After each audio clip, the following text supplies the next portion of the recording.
Assalamu alaikum, peace be with you. I'm your brother in faith, Shabir, speaking to you from the Muslim Media Hub. Ramadan Mubarak. Today, I'm talking about one of the keys to unlock the meanings of the Quran. We're dealing with 30 keys over 30 days. Today, the key I want to explore with you is the way in which the Quran came to be revealed to the Prophet Muhammad, peace be upon him. Yesterday, we were talking about how the angel Gabriel came to the Prophet, peace be upon him, with the revelation. So let's get more into details about that now. Why do we need to know that? Often when we approach a book, we pick a book off the shelf, then, we assume that the author was sitting at a desk writing, on this the computer, and probably he composed it all at once, or at least even if it's over time, but he's got it all worked out in his own mind, and then he publishes it all at once. It's not like a blog article where you're writing daily and then eventually you might compile all of these blogs into one book. That's our present day books, right? The Prophet Muhammad, peace be upon him, was almost like giving daily sermons, being inspired into his mind by God. And those sermons eventually came to be compiled all together into the Quran as we have it now. So we have to keep in mind that basic difference as we're trying to understand the Quranic narrative. Otherwise, if you read it like a common everyday book that we lay our hands on nowadays, then we might be puzzled as to why the Quran is the way it is. So a normal everyday book that we're familiar with today will have chapter headings and even sectional headings. And we know that this is the section dealing with this subject or this theme. And then within that theme, there are subsections or chapters. All of the chapters relate to that basic theme of that part of the book. Then we go to another part, and then we don't come back to and repeat what we said before. But the Quran is arranged differently because it is a collection of sermons. The sermons that the Prophet Muhammad, peace be upon him, was inspired to deliver to his people over a period of 23 years. So when we keep that in mind, we might get a sense as to why to some Western readers, the Quran seems, as they said, to be disjointed. It looks like one subject is being broached after another, and they don't understand what is going on. But that's the nature of sermons. Sermons are like this, that maybe nowadays we might pick a particular topic and then we have everything revolving around that topic. Well, later on we'll see that the Quran is also like that there are central themes, and then there are discussions revolving around the theme. In a sermon, there, especially one that is delivered spontaneously, you don't expect this kind of pre-plan where the sermonizer, whether a pastor in a church or someone, they are thinking ahead of time. They plan the whole speech from beginning to end. Maybe they write it all down, they revise it, and then they come and deliver it. The Prophet Muhammad, peace be upon him, was delivering this spontaneously. The element of revision and putting together and, where you start, where you end up, and so on, does not really apply here. We have to think more like an inspired preacher there on the spot. He's being seized by divine revelation, and then he just, opens his mouth and it all flows out. He's a conduit. He's a speaker on behalf of God. So let's go back to that original instance when the angel Gabriel appeared to the Prophet, peace be upon him. As we mentioned, the year was 610 CE, if you remember. The Prophet, peace be upon him, was about 40 years old. This will help us now to understand this whole phenomenon of how the revelation was coming to the Prophet, peace be upon him. So he had taken a liking to solitude, according to the biographical works about him. He would go to meditate in a cave. He would take some good provisions with him to last for a couple of weeks or so. He would be there. He would survive. He would be there in that cave, meditating and contemplating.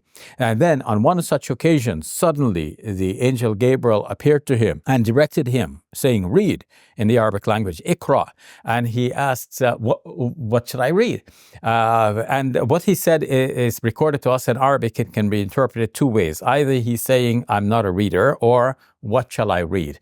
In any case, the narrative says that the angel Gabriel embraced him so tightly, squeezing him, that he thought he was going to die. And the angel released him and said to him, read. And again, like he protested, what am I to read? The angel again grabbed him and made him eventually read. And then when he began to read, what he read was what is now the first 5 verses of the 96th chapter of the Quran, called Surat Iqra, the chapter that begins with the word read. Ikra meaning read. So the Prophet Muhammad, peace be upon him, therefore, was not sitting at a desk writing down the entire Quran and planning it out. He was getting it through spontaneous revelations like this, where the angel visits him and gives him the revelation to read out.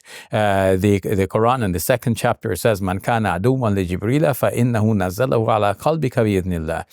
Whoever is at enmity with Gabriel, that is the angel, should know that he is the one who brings down the revelation to your heart by the permission of God. So Gabriel is identified as the angel of revelation, and he is therefore the conduit between God and the Prophet Muhammad, peace be upon him. So in the Muslim mind, there is a nice symphony of sorts here, where it is mentioned that the Quran came from God to his angel Gabriel, and then from angel Gabriel to the Prophet Muhammad, peace be upon him, and then from the Prophet Muhammad, peace be upon him, to the rest of the world. So there's some elegance in that grand scheme of things. So knowing this now, we can see that the Prophet Muhammad, peace be upon him, receives the revelation in a variety of circumstances, and he himself is reported to have said that the revelation comes to him in various ways. Sometimes it comes to him like the ringing of a bell, and sometimes the angel Gabriel appears to him as a human being and talks to him, and that is the easiest way. The other forms are more difficult for him to bear. The Quran itself says to the Prophet Muhammad, peace be upon him, in the 73rd chapter, "Inna sanulqi alayka qawlan thaqila." We are going to send upon you a heavy word. And it is mentioned in the commentaries that when the revelation came to the Prophet, peace be upon him, sometimes it would be a cool day, but he would be seen sweating. And the Prophet, peace be upon him, would cower down due to the weight of the revelation. In fact, it is mentioned that once he was sitting close to one of his companions, and his knee was in the vicinity of the thigh of his companion, his male friend.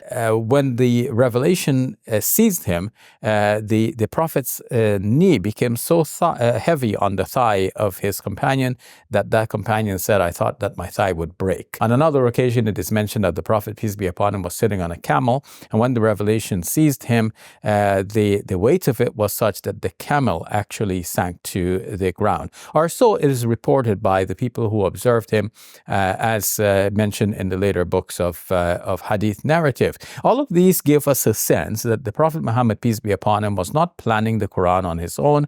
It was just being inspired into his mind by the way in which we might understand the Hebrew prophets of the Bible receiving revelation.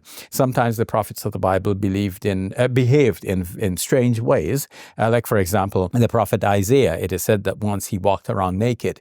The prophets were seized by some kind of revelatory experience, and they did not behave in a normal way as a result of this experience. The Prophet Muhammad, peace be upon him, retained his sanity despite the weight of the revelation that was given to him.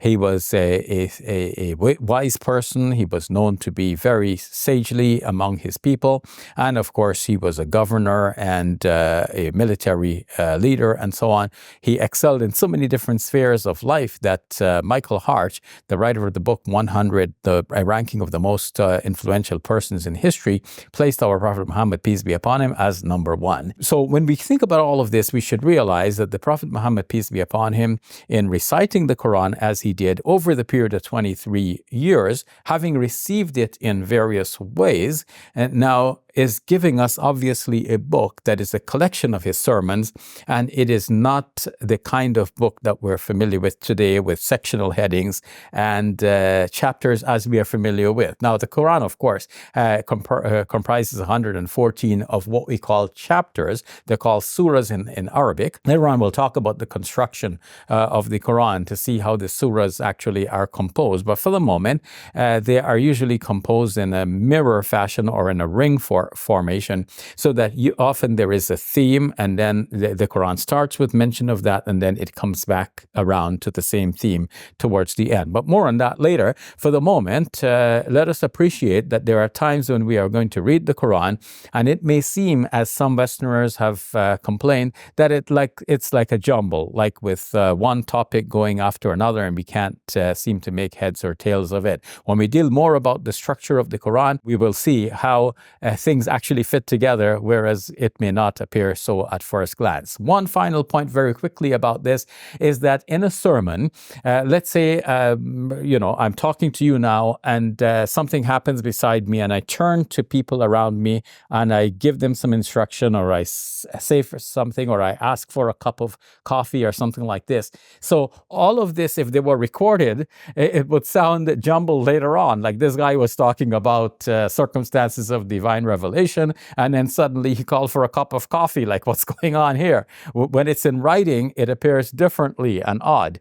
But when it's delivered as a sermon, and in the heat of the moment, we can see the activities on the ground, and we understand what is happening. In a similar way, the Prophet Muhammad, peace be upon him, has to be imagined by us. We have to recall that he would be there standing before a crowd. There could be a heckler on the side, so he might turn to address the heckler.